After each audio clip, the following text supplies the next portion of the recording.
بلوچوں کی مقبول عام روایات اسی سردار کے عہد سے شروع ہوتی ہیں۔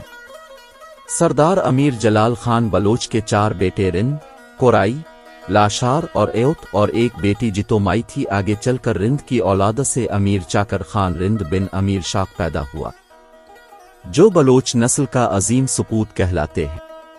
ہوت بلوچوں کے اہم 5 قبائل میں سے ایک ہے۔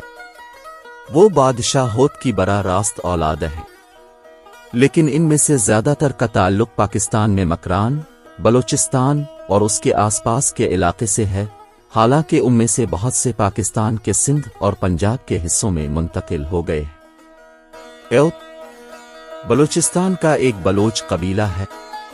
وہ بنیادی طور پر چابہار، تربت، گوادر، تم، جوب، ڈیرہ غازی خان، ڈیرہ اسماعیل خان، سندھ، پنجاب اور دشت کے علاقوں میں آباد ہے۔ یہ 12ویں صدی میں پہلی بلوچ کنفیڈریسی کے بانی اور حکمران میر جلال خان کی اولاد ہے۔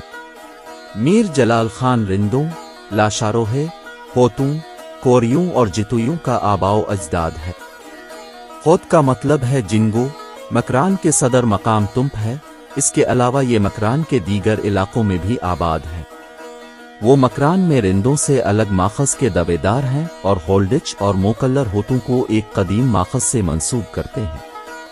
اول الذکر انہیں سکندر کے ہوتائی یا اورتائی اور آخر الذکر زرکسر کی فوج کے اوتی۔ بلوچ بیت کی سند پر انہی کے ہم جد مانے جاتے ہیں۔ غالب امکان یہی ہے سکندر کو مکران میں جو اورتائی ملے تھے وہ موجودہ ہوت ہے۔